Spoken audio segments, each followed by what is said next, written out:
अस्सलाम वालेकुम। मैं हूं हस्साम रहमान और आज का हमारा टॉपिक है ग्रोथ कोरिलेशन। कोरिलेशन का मतलब होता है बाहमी। इसकी अगर हम डेफिनेशन करें तो डेफिनेशन बनती है रेसिप्रिकल रिलेशनशिप ऑफ ग्रोथ, पौधे की ग्रोथ का बाहमी ताल्लुक़, in which one part affect the growth of other part, यानी एक हिस्से की ग्रोथ का दूसरे हिस्से की ग्रोथ पे असर होता है। मसलन अगर पौधे की अगर आप एक तना काट दें तो बाकी का पौधा क्या करेगा, उस तने के काटने का उस पर इफेक्ट होगा, वो अपने ग्रोथ पैटर्न में तब्दीली लाएगा। अगर हम बुक के हवाले से इसकी डेफिनेशन देखें तो बनती है डेवलपमेंट ऑफ प्लांट। डेवलपमेंट कहते हैं बढ़ना, साइज़ में बढ़ना। पौधे का साइज़ में बढ़ना इज़ यूजुअली कोरिलेटेड, यानी उसका ताल्लुक होता है विद इट्स ग्रोथ, उसके मुख्तलिफ हिस्सों की ग्रोथ से। मुख्तलिफ हिस्से ग्रो करेंगे तो पौधा साइज़ में बढ़ेगा। Different organs growing at different rates, पौधे के मुख्तलिफ हिस्सों का ग्रोथ रेट डिफरेंट होता है। मसलन जो शाखें हैं वो किसी और रफ्तार से बढ़ती हैं और फूलों का बढ़ना या फलों का बढ़ना किसी और रफ्तार से होता है। इन डिफरेंट डायरेक्शन, और डायरेक्शन भी डिफरेंट होती है। मतलब तने की डायरेक्शन और है, शाखों की डायरेक्शन और है और जड़ों की डायरेक्शन और है। अब ये मुख्तलिफ रेट्स और मुख्तलिफ डायरेक्शन में ये जो ग्रो कर रहे हैं इसे, इसके नतीजे में होता क्या है, development of different parts takes place, development होती है। और इसी डेवलपमेंट को हम कहते हैं such reciprocal relationship is known as correlation. इस रेसिप्रिकल यानी इस बाहमी रिलेशनशिप को हम कहते हैं ग्रोथ कोरिलेशन। अब स्टूडेंट्स याद रखें, सबसे अहम जो ग्रोथ कोरिलेशन का इफेक्ट है ना, सबसे इंपॉर्टेंट कोरिलेटिव इफेक्ट, वो है एपिकल डोमिनेंस। एपिकल कहते हैं अपेक्स को, आखिरी हिस्सा, और डोमिनेंस कहते हैं डोमिनेट करना। यानी पौधे का जो एपिकल डोमिनेंस है ना, एपिकल बड, आखिरी किनारा, वो ग्रो करती है और जो एक्सिलरी बड है उसकी ग्रोथ को सप्रेस कर दिया जाता है। अब पहले मैं आपको समझाऊं एपिकल बड्स क्या होती है और एक्सिलरी। एपिकल बड कहती है जो आखिरी किनारे पे लगी होती है, मसलन ये जो एपेक्स है ये एपिकल, और एक्सिलरी कहते हैं जो साइडों पे लगी होती हैं उन्हें। मसलन ये जो नज़र आ रही है आपको सब्ज़ कलर की, और ये क्या है, एक्सिलरी बड्स हैं। मैं आपको यहाँ पे दिखाने की भी कोशिश करता हूँ। यहाँ पे देखें, ये मेरे पास एक पौधा है, ये है बुगनविला। तो अगर आप इसकी देख सकें तो ये जो आपको नज़र आ रही है, ये यहाँ पे पत्ता था, पत्ता मैंने उतार दिया है। ये आपको जो नज़र आ रही है बड, ये वाली, ये है इसकी एक्सिलरी बड, आपको नज़र आ रही होगी। तो इसे हम कहते हैं एक्सिलरी बड। यहाँ पे वो कह रहा है कि जो एपिकल बड है वो एक्सिलरी बड की ग्रोथ को क्या करती है, सुप्रेस करती है, उसे ग्रो नहीं करने देती। अब यहाँ पे बताता है कि एक एक्सपेरिमेंट में ये देखा गया कि अगर आप एपिकल बड को रिमूव कर दें तो एक्सिलरी बड ग्रो करेंगी। मसलन यहाँ पे देखें, ये जो शाख है और ये दोनों एक ही शाखें हैं। हमने क्या किया, यहाँ से इसको क्या कर दिया, प्रून कर दिया, यहाँ से हमने इसको क्या कर दिया, काट दिया। अब देखें यहाँ से काट दिया। अब ये जो बड थी इसको हम नंबर 1 दे लेते हैं। ये बड क्या किया, इसने ग्रो करके लंबी, यानी ये इस यहाँ पे इसके ऊपर से एपिकल बड का असर ख़त्म हो गया और ये ग्रो करने लग गई। यानी एक्सपेरिमेंट में क्या देखा, जब एपिकल बड को आप उतार देते हैं तो एक्सिलरी बड ग्रो करती हैं, क्योंकि उन पे एपिकल डोमिनेंस का इफेक्ट ख़त्म हो जाता है। देखें यहाँ पे ये बड नंबर 2 थी, यहाँ पे ये भी देखें, ये भी ग्रो कर गई। अब मेरे पास यहाँ पे एक पौधे का सेक्शन है, ये अकेशिया निलोटिका कीकर का पौधा है। इसको देखें, यहाँ पे ये इसकी शाख ग्रो कर रही थी यहाँ से। तो हमने क्या किया, इस शाख को काट दिया, उतार दिया, ये उतार दी गई। अब यहाँ पे ये साइड से एक्सिलरी बड ग्रो की और वो उस एपिकल बड से भी क्या हो गई, ऊपर हो गई। तो ये अफेक्ट है इसका एपिकल डोमिनेंस का। तो एक्सपेरिमेंट में क्या देखा गया, अगर आप एपिकल बड को उतार दें तो एक्सिलरी बड्स जो सी हैं वो ग्रो करती हैं। अब एक्सिलरी बड्स क्यों ग्रो करती हैं, दरअसल उसमें जो इफेक्ट होता है वो होता है ऑक्सन का। Auxin from the apical dominance is responsible for the inhibition of growth of axillary buds. जो ऑक्सन होता है ना एपिकल बड्स के अंदर, वो यहाँ से आता है, वो यहाँ से डिफ्यूज़ करता है और डिफ्यूज़ करके आके ये जो एक्सिलरी बड्स हैं इनकी ग्रोथ को सुप्रेस करता है, इनको नहीं बढ़ने देता। अब यहाँ पे वो कह रहा है कि बाद में 2 साइंटिस्ट हैं, थायमन एंड स्कूग, 1934 में उन्होंने एक एक्सपेरिमेंट किया।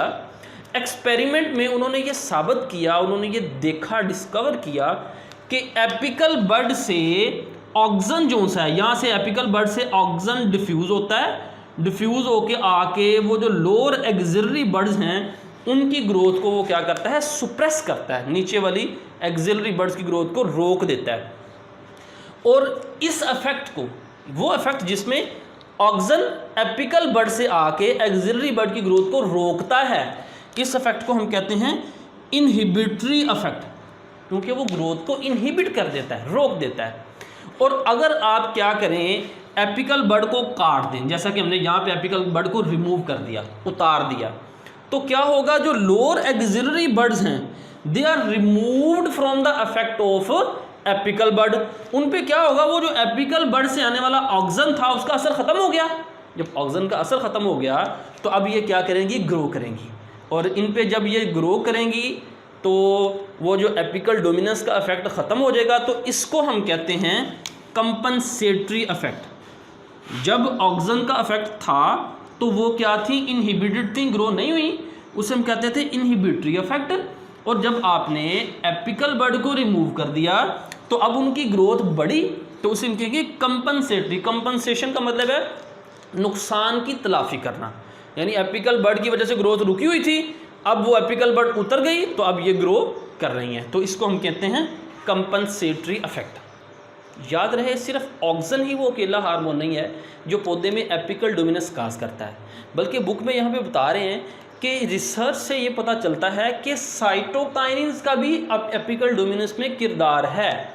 ये देखा गया है, एक्सपेरिमेंट्स में ये ऑब्ज़र्व किया गया है कि अगर आप लेटरल बड्स पे साइटोकाइनिन्स का स्प्रे करते हैं, साइटोकाइनिन्स अप्लाई करते हैं, तो साइटोकाइनिन्स की वजह से ये जो लेटरल बड्स हैं ये एपिकल डोमिनेंस के इफेक्ट से आज़ाद हो जाती हैं, यानी ये ग्रो करना शुरू कर देती हैं। इसका मतलब ये हुआ पौधे में साइटोकाइनिन्स की थोड़ी मिकदार रिस्पॉन्सिबल है एपिकल डोमिनेंस का इफेक्ट काज करने के लिए। मसलन यहाँ पे मेरे पास एक पौधा है, इसका मेन शूट जो सी है वो ग्रो कर रही है, यानी इसमें एपिकल डोमिनेंस का इफेक्ट मौजूद है। लेकिन अगर आप क्या करते हैं, ये मेन शूट जो सी है वो रहने देते हैं, सॉरी यहाँ पे ये मेन शूट मौजूद है, और आप इस पर क्या करते हैं, साइटोकाइनिन्स का अप्लाई करते हैं। जब साइटोकाइनिन्स अप्लाई करेंगे तो जो लेटरल शूट्स हैं वो एपिकल डोमिनेंस के इफेक्ट से आज़ाद हो जाएंगी और वो ग्रो करना शुरू कर देंगी। अब वो क्या करेंगी, मेन शूट से भी ऊपर ग्रो कर जाएंगी, और इसकी वजह से क्या होगा, पौधा एक बुश झाड़ी की तरह नज़र आना शुरू हो जाएगा। क्यों? क्योंकि जब एपिकल डोमिनेंस का इफेक्ट होता है तो एक ब्रांच ग्रो कर रही होती है और वो दरख्त नुमा लगता है।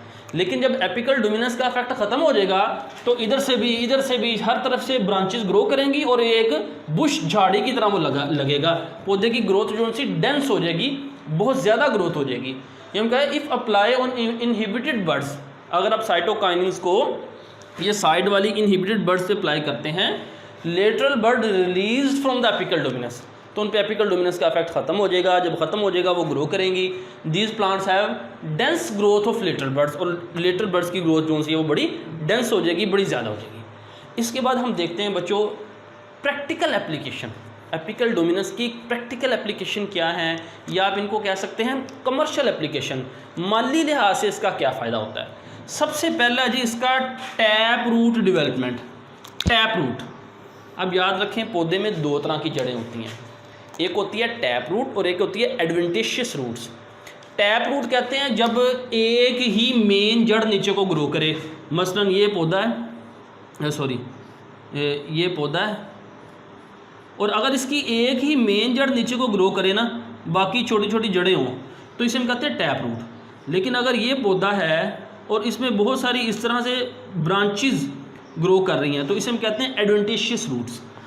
तो जो टैप रूट होती है उसमें हमारा मकसद होता है एक ही रूट ग्रो करे।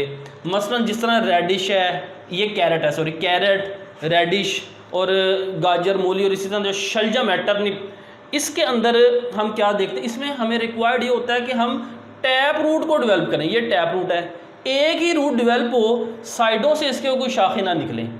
तो टैप रूट में जितना ऑक्सीजन ज़्यादा होगा उतना ही इसकी टिप ग्रो करेगी, यानी एपिकल डोमिन, जिस तरह एपिकल डोमिनेंस का इफेक्ट शूट के ऊपर होता है उसी तरह रूट के ऊपर भी होता है। जितना ऑक्सीजन ज़्यादा होगा उतनी टैप रूट की डेवलपमेंट ज़्यादा होगी। तो ये इसका एक तो ये फ़ायदा है। फिर दूसरा इसका फ़ायदा ये है, वो कह रहा है inhibit the sprouting of lateral birds in potato. Sprout, ये लफ्ज़ स्प्राउट है, स्प्राउट का मतलब है फूटना। मसलन कि कोई बर्ड है ना, बर्ड फूट पड़े और उससे नया पत्ता निकले। मसलन ये बर्ड है, ये अगर इससे नई शाख निकलती है तो हम ये कहेंगे it is the sprouting of bird, ये स्प्राउट कर गई है। बिल्कुल इसी तरह जिस तरह बर्ड बंद होती है और उससे फूल खिलता है तो हम कहेंगे स्प्राउटिंग ऑफ फ्लावर, फ्लावर का खिलना। तो अब ये आपके पास पोटैटो है, पोटैटो इसे हम कहते हैं ट्यूबर क्रॉप। और पोटैटो के ऊपर आपको पता है बर्ड्स होती हैं जिन्हें हम कहते हैं आइज़, ये इस तरह ना ये बर्ड्स होती हैं, ये बर्ड्स हैं, ठीक है। और आमतौर पर देखते हैं जब बरसात का मौसम होता है और आलू पड़े हो ना तो वो फूटना शुरू हो जाते हैं, उनसे ये पत्ते निकलना शुरू हो जाते हैं। और जब ये फूटना शुरू हो, इनसे पत्ते निकलना शुरू हो जाए ना तो आलू फिर ख़राब होना शुरू हो जाता है, उसको आप फिर लंबे अरसे तक स्टोर नहीं कर सकते, महफूज नहीं कर सकते। और अगर आप क्या करें उनके ऊपर ये यहाँ पे बता रहा है कि अगर आप उनके ऊपर ऑक्सीजन का स्प्रे कर दें, सिंथेटिक ऑक्सीजन, सिंथेटिक यानी आर्टिफिशियल ऑक्सीजन, अगर इस ट्यूबर के ऊपर आप आर्टिफिशियल ऑक्सीजन का स्प्रे कर दें तो क्या होगा, ऑक्सीजन क्या करता है, ये जो लेटरल शूट्स हैं इनको ग्रो होने से रोकता है। तो इससे क्या होगा, वो ट्यूबर क्रॉप, वो जो आपको पोटैटो है उसकी जो स्प्राउटिंग होगी, इन बर्ड्स की स्प्राउटिंग वो रुक जाएगी और आप इसको लंबे अरसे तक स्टोर कर सकते हैं। यानी sprouting period storing period increase, लंबे अरसे तक स्टोर कर सकते हैं फ्रॉम 1 to 3 ईयर, 1 से 3 साल तक आप इनको स्टोर कर सकते हैं। तो ये टैप रूट डेवलपमेंट और इसकी जो पोटैटो ट्यूबर की स्टोरेज, स्प्राउटिंग को इनहिबिट करना, ये इसकी कमर्शियल एप्लीकेशन थी। इस टॉपिक में लॉन्ग क्वेश्चन बनता है, explain the growth correlation in plants. ये मैंने पर्पल कलर से मार्क कर दिया, ये पूरे का पूरा लॉन्ग क्वेश्चन बनता है। फिर शॉर्ट क्वेश्चन नंबर 1 देखें, डिफाइन ग्रोथ कोरिलेशन। तो इसका जवाब एक तो मैंने ऊपर भी ये लिख दिया नंबर 1 से नंबर 1 तक ब्लू कलर में, और फिर इसके अलावा आप ये बुक की पहली 3 लाइनें भी इसी के जवाब में ग्रोथ कोरिलेशन में कर सकते हैं, वो भी इसी का जवाब है। फिर क्वेश्चन नंबर 2 देखें, रेड कलर से लिखा हुआ है define apical dominance, name the hormone which cause it. तो इसकी डेफिनेशन पहली 3 लाइनों के बाद ब्लू कलर में मैंने लिख दिया, नंबर 2 से नंबर 2 तक मार्क कर दिया है। The phenomenon in which active shoot apex control the development of lateral birds, और इसका हार्मोन जो है वो ऑक्सीजन है, वो भी मैंने नंबर 2 से नंबर 2 तक लिख दिया है। फिर तीसरा क्वेश्चन देखें, ये येलो बॉक्स में मैंने लिखा हुआ है define inhibitory and compensatory effect. तो इसका जवाब भी नंबर 3 से नंबर 3 तक मार्क कर दिया मैंने, ये लफ्ज़ कटवाया भी हुआ है। और फिर ये MCQ है 1934 वाला। और क्वेश्चन नंबर 4 है give the role of cytokinins in apical dominance. तो ये उसका मैंने नंबर 4 से नंबर 4 तक जवाब बता दिया है। आखिरी सवाल है राइट द कमर्शियल और practical application of apical dominance. तो ये नंबर 5 से नंबर 5 तक उसका जवाब है। तो ये था आज का लेक्चर। अस्सलामु अलैकुम वरहमतुल्लाहि वबरकातुहू।